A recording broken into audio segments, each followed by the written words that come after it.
오늘 이제 14장이 마무리되거든요. 14장 마무리가 되면 계시록의 3분의 2가 끝나는 겁니다. 3분의 2. 네. 그래서 상당히 먼 길을 우리가 왔는데 조금만 잘 참고 견디시면 요한계시록을 마무리할 수 있으리라고 생각을 합니다. 자, 요한계시록을 통해서 우리가 배우게 되는 메시지는 우리의 미래가 밝다라는 겁니다. 우리의 미래가 밝다는 것이고 우리의 미래가 행복하다는 거예요. 물론 그 과정 중에 대환란을 통과하고 또 적그리스도가 출현하고 하는 여러 가지 에피소드들이 있지만 그러나 결과적으로 우리의 미래는 밝다. 우리의 미래는 행복하다라는 겁니다. 여러분 아멘 하시죠? 자, 한번 해봅시다. 밝고 행복한 종말론. 그래서 우리가 그동안 종말론에 대해서 이야기할 때 항상 두렵고 또 어둡고 으시시하고 공포에 질리게 만들고 뭔가 모르게 혼돈에 빠지게 하는 그런 부정적인 종말론을 이제는 완전히 벗어버리셔야 돼요. 자, 우리의 미래는 밝고 행복할 뿐 아니라 그 마지막까지 가는 과정도 하나님께서 우리에게 미리 다 알려주신다라는 겁니다. 하나님께서 다 알려주시는데 역사가 그렇게 흘러갈 것이고 역사가 이렇게 진행되어 갈 거라는 걸 다 알려주시는데 우리가 두려워하고 겁을 내고 공포에 빠질 이유가 없다라는 겁니다. 그래서 항상 우리 그리스도는 특별히 저와 여러분에게 있는 개인적으로 우리에게 소망이 있다면 주님 부르시는 날 주님을 만나 뵙는 거고 역사적으로 우리에게 소망이 있다면 역사적으로 우리는 예수님이 재림하셔서 역사와 만물을 심판하고 하나님의 영원한 나라를 세우시는 것. 그것이 또 우리에게 역사적인 우리의 소망이다. 자, 그래서 그 소망을 우리가 가지고 있기 때문에 우리의 미래는 밝고 행복한 거다라는 사실에 대해서 우리가 분명한 확신을 가지고 살아가야 될 줄로 믿습니다. 네. 자, 우리 14장의 이제 이 마지막 부분에 보면은 두 가지 환상을 보여주는데요. 두 가지 환상이 하나는 예수님께서 당신의 제자들 또 당신의 신부들 또 당신의 백성들을 모으는 최후의 대추수에 대한 환상. 이 추수라는 것은 harvest한다. 이 추수라는 것은 곡식을 거두는 거거든요. 그러니까 곡식을 거두는 거니까 곡식을 거둔다는 것은 알곡을 거둔다 이 말이에요. 알곡을 거두어 드리는 거니까 구원받은 백성을 모아 드리는 겁니다. 그게 이제 하나의 환상이고 두 번째 환상은 진노의 환상이에요. 하나님을 믿지 아니하고 예수님을 믿지 않는 사람들에 대한 그들에 대한 최후의 심판에 대한 환상을 두 가지를 보여주면서 이제 앞으로 남은 것, 지금 계시록 14장이 끝나면 15장은 7대접에 대한 준비, 16장은 7대접의 심판, 17장은 7대접으로 인하여 심판받을 큰 음녀에 대한 이야기, 18장은 7대접으로 심판받을 바벨론에 대한 이야기, 19장은 재림이에요. 그러니까 재림을 앞두고 하나님께서 예수 믿는 자를 그들의 하나님의 관점에서 볼 때 알곡을 곡식을 거두어 드리는 대추수의 환상과 또 믿지 않는 자들에 대해서 하나님이 최후의 심판을 하심으로 하나님의 공의를 세우시는 최후의 심판에 대한 환상 두 개를 보여주므로 이제 남은 것은 그것이다. 이제 예수님이 재림하셔서 산 자와 죽은 자를 심판으로 오시리라. 한번 해봅시다. 산 자와 죽은 자를 심판하러 오시리라. 그 심판의 마지막 하나님의 그리스도, 예수 그리스도의 심판의 오심이 남아있다라는 걸 지금 14장에서 환상으로 우리들에게 보여주고 있다. 그렇게 이해하시면 14장은 제대로 이해하는 것입니다. 자, 14장에 일단 14절부터 바로 가보죠. 14절에 보니까 또 내가 보니 흰 구름이 있고 구름 위에 인자 같은 이가 앉으셨다. 이 누구겠어요? 그렇죠. 여러분 제가 여러분에게 일일이 이게 누구다 얘기를 안 해도 여러분들이 성경에 대한 기본적인 상식만 있으면 흰 구름이 보이고 흰 구름 위에 인자 같은 이가 앉아있다. 이분이 당연히 누구겠어요? 예수님이에요. 예수님. 자, 우리 예수님이 뭐라고 그러셨습니까? 예수님 다시 오실 때 어떻게 하신다고? 한번 해봅시다. 구름을 타고 오시리라. 아멘 하시죠? 구름을 타고 올라가신 그대로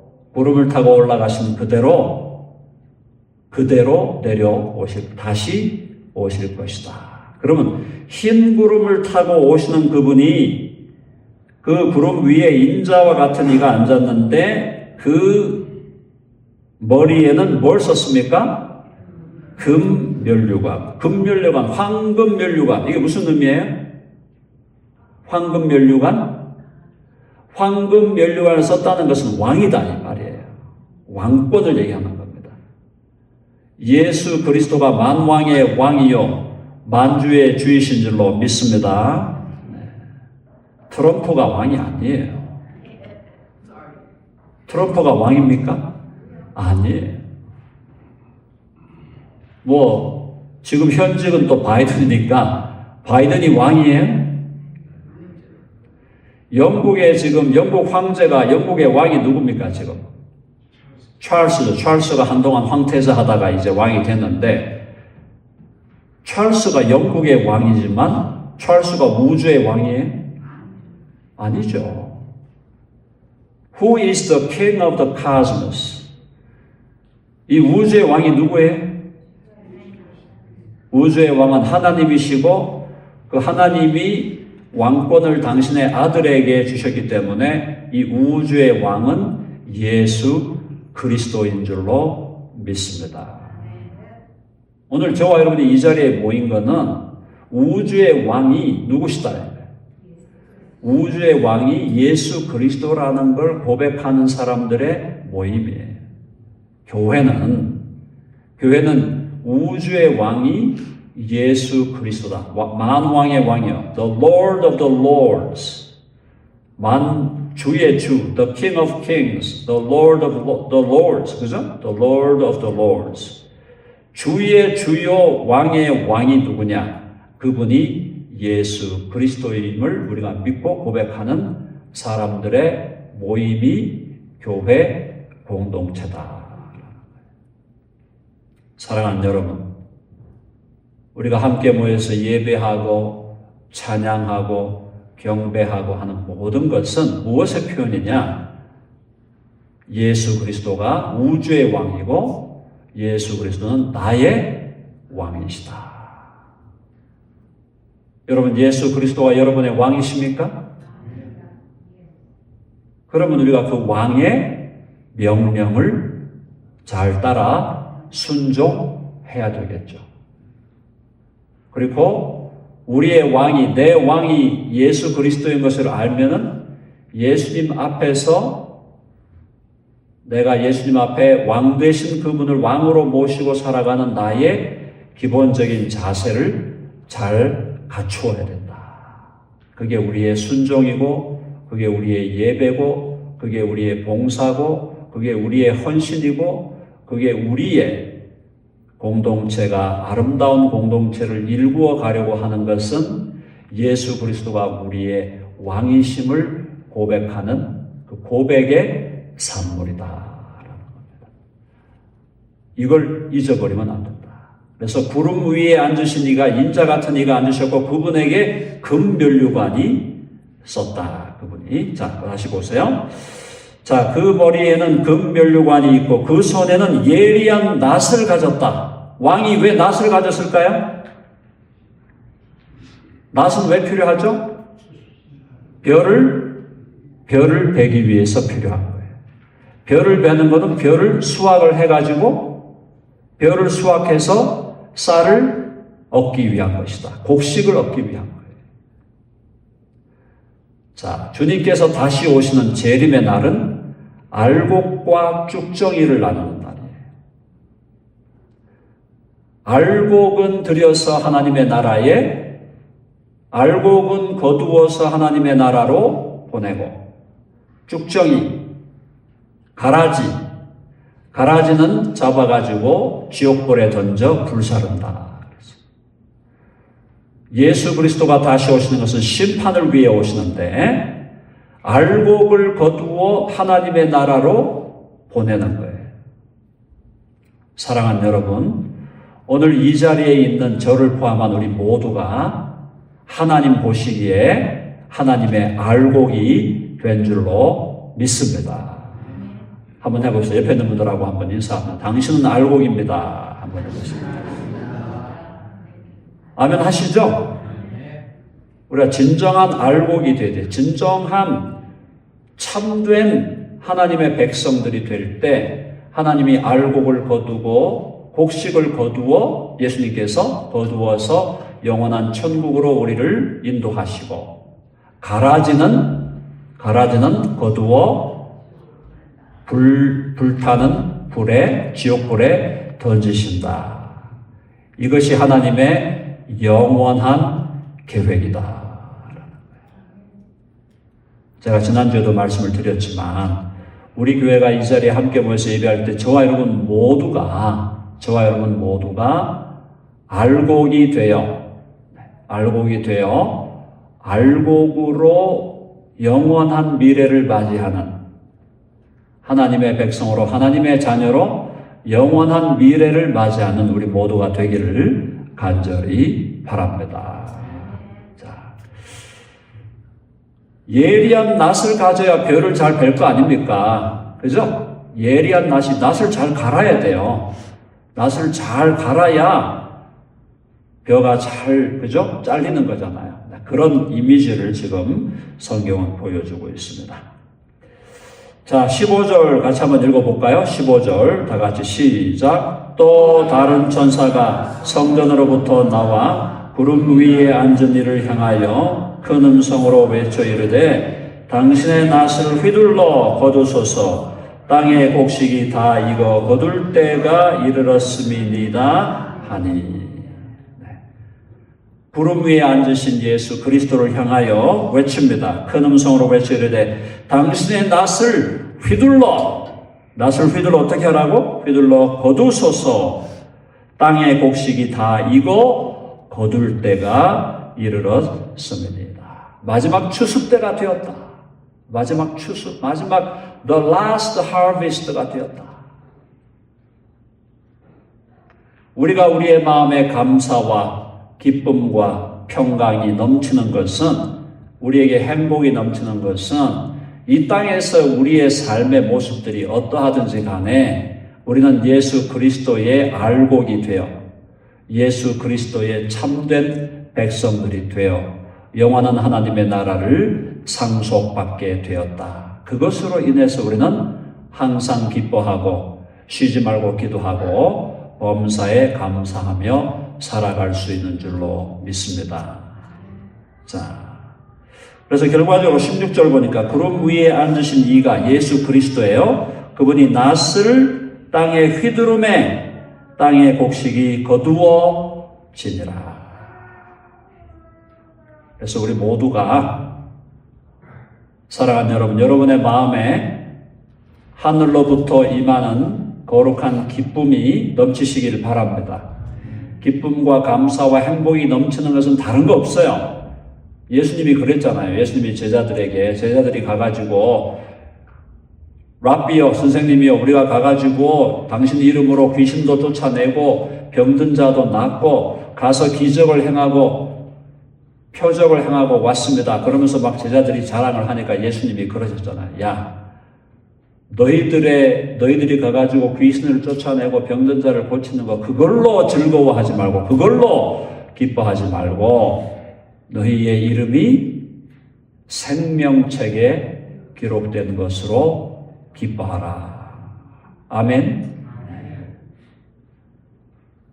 저와 여러분의 이름이 생명책에 기록된 것으로 기뻐하라. 생명책에 기록됐다는 게 뭐냐? 바로 여기 나오는 대로 알곡으로 추수를 받아 마지막 추수 때 우리가 알곡으로 드러나서 하나님의 영원한 나라를 이어받게 되는 것. 그것이 우리의 가장 큰 행복의 이유다. 그래서 우리 그리스도인은 세월이 갈수록 더 하나님 주시는 기쁨, 하늘로부터 임하는 행복으로 우리의 마음은 가득 차게 돼야 되는데 왜 우리가 우리의 일상 속에서 기쁨을 잃어버리고 감사를 잃어버리고 왜 행복을 잃어버리느냐? 자꾸 잊어버리니까. 하나님을 생각하고 하나님을 기억하고 하나님이 우리에게 주신 은혜의 선물들을 기억할 때 우리가 감사하고 행복하고 기쁠 수밖에 없는데 자꾸 잊어버리는 거예요. 사랑하는 여러분, 절대 잊지 말 것은 뭐예요? 예수 그리스도를 믿음으로 우리가 하나님의 알곡이 되었다는 사실 절대로 잊지 말고 알곡됨을 인하여 하나님께 감사하고 찬양하고 하늘의 기쁨이 넘치는 삶을 살아가게 되시길 간절히 바랍니다. 그렇게 살아가는 것이 그리스도인의 삶의 모습이에요. 그게 정상적인 모습이에요. 그게 정상적인 모습인데 자꾸 뭔가 모르게 기쁨을 잃어버리고 감사를 잃어버리고 행복을 잃어버릴 때마다 다시 주님의 은혜를 기억하고 주님께로 돌아와서 주님 안에서 행복을 되찾는, 항상 기뻐하고 쉬지 말고 기도하고 범사에 감사하는 것이 그리스도 예수 안에서 너희를 향하신 뭐라 그랬어요? 하나님의 뜻이다 그랬어요. 하나님의 뜻이 뭔가요? 하나님의 뜻에 대해서 설명하려면 여러 가지로 여러분들에게 설명을 드릴 수 있지만 우리 예수님을 믿는 자들에게 지금 가장 직접적으로 다가와야 하는 하나님의 뜻은 항상 기뻐하는 거예요. 쉬지 말고 기도하고 범사에 감사하는 거예요. 감사할 제목이 없는데요. 기뻐할 제목이 없고 기뻐할 이유가 없는데요. 그렇게 얘기하시는 분이 있으면 좀 문제가 있는 거예요. 왜 감사할 제목이 없습니까? 왜 기뻐해야 할 이유가 없어요? 다시 말하자면 아까 말씀드렸잖아요. 그리스도 예수 안에서 우리가 구원받은 그거 하나로, 그죠? 그리스도 예수 안에서 우리가 구원받은 그거 하나로 우리는 온전히 기뻐하고 감사할 수 있다. 그 기쁨과 감사가 여러분의 삶 속에서 회복되기를 간절히 바랍니다. 자, 심판이에요. 17절 보니까 이제 또 다른 천사가 하늘에 있는 성전에서 나오는데 역시 예리한 낫을 가졌더라. 이 천사가 이제 지금 추수할 때는 인자 같은 이, 추수할 때는 인자 같은 이니까 인자 같은 이는 예수님이고 지금 이제 심판의 환상에는 천사가 나왔어요. 다른 천사가 하늘에 있는 성전에서 나오는데 역시 예리한 낫을 가졌더라. 18절에 보니까 또 불을 다스리는 다른 천사가 제단으로부터 나와 예리한 낫 가진 자를 향하여 큰 음성으로 불러 이르되 내 예리한 낫을 휘둘러 예리하게 간 낫을 휘둘러라. 휘둘러 어떻게 하라는 거야? 휘둘러 어떻게 하라고? 땅에 포도송이를 거두라. 그 포도가 익었느니라 하더라. 이 포도송이는 보통 성경에서 이제 이 포도라는 거는 좋은 이미지인데 성경에서 이 포도나무가 바로 예수님이고 포도나무에서 열매를 맺는 포도송이가 그리스도인이 맺어야 할 열매. 그러니까 포도라는 것이 상당히 좋은 이미지인데 오늘 이 계시록의 이 컨텍스트에서 이 포도 송이는 심판의 대상이라고 하는 부정적인 지금 이미지를 갖고 있는 거예요. 포도송이가 익었어요. 무슨 말입니까? 곡식이 아닌 가라지가 이제 다 자라났다. 이제 가라지를 거두어 이제 불에 던질 때가 되었다. 자, 그래서 땅에 포도송이를 거두라. 그 포도가 익었느니라. 심판의 때가 왔다는 거예요. 심판의 때가 왔다. 예수님이 하신 비유 중에 그 비유 있죠? 가라지와 알곡과 가라지의 비유. 알곡이 지금 자라고 있는데 사탄이 와가지고 가라지를 지금 자라도록, 잡초가 막 자라도록 하니까 이거 어떻게 할까요? 주인에게 물어보니까 이거 가라지 뽑을까요? 가라지 뽑아 버릴까요? 하니까 주인이 뭐라 그랬어요? 야, 놔둬라. 언제까지? 마지막 심판 때까지 놔둬라. 가라지 뽑다가 알곡도 다칠라. 그렇죠? 가라지 뽑다가 알곡도 다칠 가능성이 있으니까 놔둬라 그냥. 알곡이 자랄 때까지 놔두고 가라지는 가라지대로 그냥 놔둬라. 언제까지 놔둡니까? 마지막 때까지 놔둬라. 마지막 때에 알곡을 추수할 때 가라지도 심판하실 것이다. 아멘. 사랑하는 여러분, 예수님이 처음 오시는 초림 때부터 역사가 종말이 시작됐다고 성경은 말하고 있어요. 예수님이 죽으시고 부활하신 그 순간부터 종말이 시작됐다. 그건 무슨 말인가 하면은 예수님의 죽으심과 부활로 말미암아 하나님의 나라가 이 땅에 임하셨다는 거예요. 새로운 창조가 시작되었다 이거예요. 그때부터가 이미 종말인데 지금 저와 여러분이 살고 있는 2024년 11월은 종말 중에도 종말이다. 말세 중에도 말세다.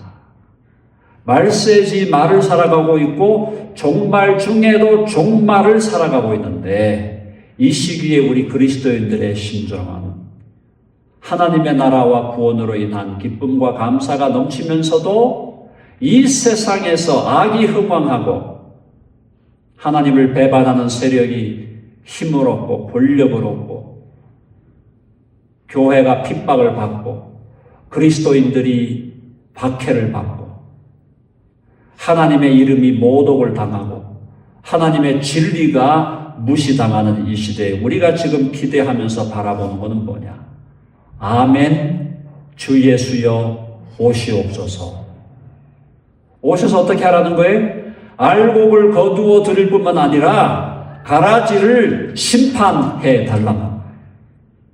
하나님의 의로우신 심판이 나타나는 그날, 아멘, 주 예수여 오시옵소서. 자, 한번 해봅시다. 아멘. 주 예수여 오시옵소서. 사랑하는 여러분, 주님의 재림의 날을 기다리고 계세요? 주님의 재림의 날을 기다리고 간절히 사모하는 저와 여러분 되시기를 간절히 바랍니다. 이 세상의 삶 속에 그냥 일상에 빠져가지고 하나님이 어떤 역사를 이루어가고 있는가, 하나님이 이 역사를 지금 어떻게 운행하고 계신가, 하나님이 이 역사를 어떻게 이제 마무리 지을 것인가 관심을 가지고 주님이 다시 오실 날을 기다리면서 대망하면서 다시 오실 주님이 다시 오실 때 그분은 우리의 누구로 오시냐? 우리의 신랑으로 오신다. 우리의 신랑으로 오시는 그분을 맞이하면서 그분을 기대하면서 이 땅에서 우리가 우리의 신부, 거룩한 신부로서의 우리를 준비하고 단장하는 것이 우리의 삶이 되어야 한다. 심판의 날을 기다립니다. 자, 거기 보니까 19절이죠. 19절 한번 읽어볼까요? 19절 다 같이 시작. 천사가 낫을 땅에 휘둘러 땅에 포도를 거두어 하나님의 진노의 큰 포도주 틀에 던지네. 포도주 틀에 포도를 던져가지고 포도를 바른다 이 말이에요. 밟는다. 밟는다는 게 뭘 표현하는 거냐? 심판을 표현하는 것이다. 이 세상에 악의 세력, 어둠의 세력, 마귀의 세력이 계속해서 힘을 얻고 흥황하는 것 같지만 그들의 미래는 예수 그리스도로 인하여 영원한 심판을 받게 될 것이다.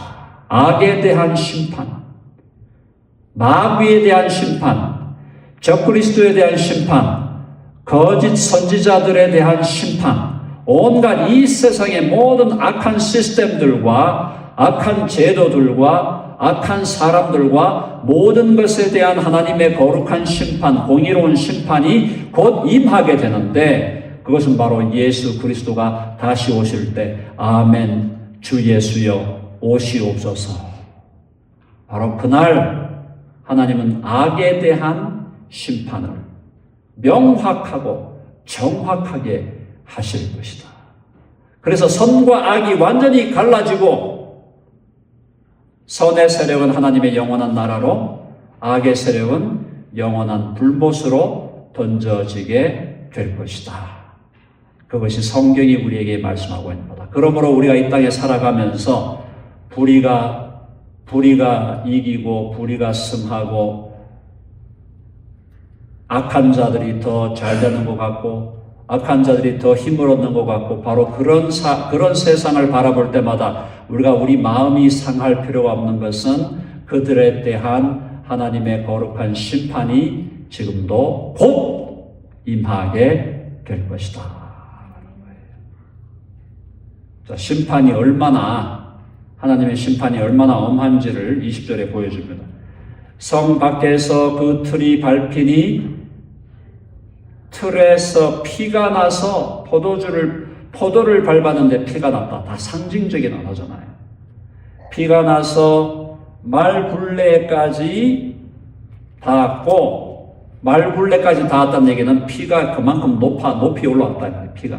피가 심판으로 인하여 사람들이 피를 흘렸는데 그 피를 흘린 높이가 말굴레까지 올라왔다는 거고 그 다음에 1600 스타디온에 퍼졌다.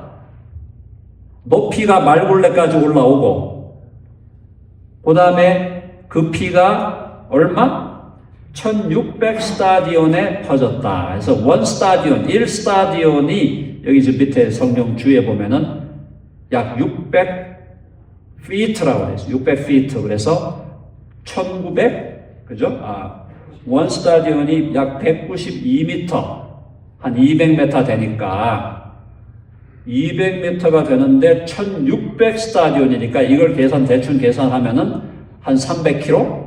한 300-400km 정도 되는데 자, 이것이 물론 이제 문자적인 언어로 받기보다는 그만큼 넓은데 하나님의 심판이 임하고 심판이 임한 그 결과 믿지 않는 자들, 불신자들이 흘리게 될 그 피의 높이가 말굴레까지 올라오고 그 피가 수백 킬로까지 펼쳐진다는 것은 무슨 얘기냐? 하나님의 심판은 이제 마지막 심판은 하나님을 믿지 아니하고 예수 그리스도를 믿지 아니했던 사람들에 대한 그 하나님의 심판은 결국은 피로 물드는 온 땅을 피로 물들게 하는 최후의 심판이 될 것이다. 사랑하는 여러분, 저와 여러분들도 예수 그리스도를 주와 구주로 믿지 않았다면 저와 여러분이 회개하지 않고 우리의 죄와 우리의 허물진 삶을 회개하지 않고 예수 그리스도께로 돌아오지 않았다면 우리도 믿지 않는 자들, 하나님을 배반한 자들, 하나님을 인정하지 않는 자들이 당할 심판에 우리도 거기에 포함되었어야 할 자들이에요. 우리가 믿지 않는 자들과 지금도 예수님 알지 못한 사람 그들 중에 돌아와야죠. 돌아와야 돼요. 더 많은 사람들이 주께로 돌아와야 되지만 주님을 알지 못하면서 하나님과 등지고 하나님과 척지고 살아가는 그 사람들하고 본질상 우리가 다른 게 없다라는 겁니다. 인간 본성의 전적 타락, 만물보다 더 부패하고 거짓된 것이 인간의 마음이라 그랬어요. 예수님을 알지 못하는 사람하고 예수님을 은혜로 알게 된 우리하고 본질상 다를 것이 없다는 거예요. 그럼에도 불구하고 왜 저와 여러분이 영원한 천국에 영원한 하나님의 나라 백성으로 하나님의 자녀로 서게 되었냐? 그것은 오직 우리를 위하여 십자가에서, 우리 죄를 위하여 십자가에서 피 흘리시고 고난당하시고 생명을 주신 우리 주 예수 그리스도를, 그분을 믿음으로, 그분을 영접함으로, 그분의 옷자락을 붙들므로 우리가 영원한 생명을 얻었고 영원한 하나님 나라의 백성이 된 줄로 믿습니다. 아멘 하시죠? 자, 한번 해봅시다. 오직 예수. 우리가 잘난 게 아니에요. 내가 잘난 게 아닙니다. 내가 다른 사람보다 더 선하게 살았고 더 열심히 살았고 그게 아니에요. 본질적으로 근원으로 들어가면 다 하나님의 은혜잖아요. 하나님의 은혜로 우리가 예수 그리스도를 알게 되었고, 하나님의 은혜로 예수 그리스도에 대한 복음을 듣게 되었고, 하나님의 은혜로 예수 그리스도를 나의 주님과 구주로 믿게 되었고, 그거 하나로 하나님의 은혜, 예수 그리스도를 믿는 믿음, 그거 하나로 우리가 지옥의 백성에서 천국 백성이 되었고, 우리가 마귀의 노예에서 해방되어 그리스도의 종이 되었고, 우리가 죄와 사망과 심판의 노예로 살다가 예수 그리스도의 신부로 하나님의 자녀가 된 것이다. 그렇다면 우리의 마음에 주를 향하여 우리가 가져야 될 바른 반응은 하나님께 대하여 항상 범사에 감사하는 삶을 살아가야 될 줄로 믿습니다. 자, 11월 이제 우리가 Thanksgiving을 앞두고 있어요. Thanksgiving, 추수감사절에만 감사하면 안 되겠죠. 당연히. 우리는 매일매일 감사의 삶을 살아가고 감사의 제사를 드리고 하나님께 감사를 고백하면서 살아가야 됩니다. 매일매일 그렇게 살아야 돼요. 매일매일의 삶이 감사의 삶이 돼요. I'm grateful. I'm thankful. Thank God. 매일매일이 그래야 되는데, 특별히 추수감사절을 우리가 기념해서 믿음의 선조들이 추수감사절을 기념하는 그 기념의 전통을 따라서 특별히 우리 11월을 감사의 달로 지키는 것은 주여, 우리의 삶이 감사의 삶이 되어야 되고, 우리의 과거의 삶이 혹시 감사의 삶이 아니었다면 돌아보고 회개하고 우리의 남은 인생이 더 주님 앞에서 감사하는 인생이 되게 하여 주시옵소서. 그걸 하나님께 기도하면서 우리가 감사의 예배를 드려야 될 줄로 믿습니다. 사랑하는 남편이 돌아가셨어요. 사랑하는 아내가 돌아갔습니다. 사랑하는 딸이 암에 걸리기도 합니다. 사랑하는 남편과 아내가 질병에 걸려서 힘들어합니다. 자, 그런 삶의 그런 그 역경과 어려움만 보면 내가 뭘 도대체 감사하라는 건가? 내 사랑하는 남편도 떠나갔지요. 내 사랑하는 아내도 떠나갔죠. 나는 내 인생의 모든 것이 다 무너졌고 내 삶의 파운데이션이 다 무너져 버렸는데 도대체 무엇을 가지고 내가 감사할 수 있을까? 인간적으로 생각할 때 감사할 수 없을 것 같고, 인간적으로 생각할 때 감사할 제목이 없는 것 같지만, 사랑하는 여러분, 상황과 환경을 초월하는 감사의 능력을 여러분 배우시기를 간절히 바랍니다. 한번 해봅시다. 모든 것이 합력하여 선을 이루느니라.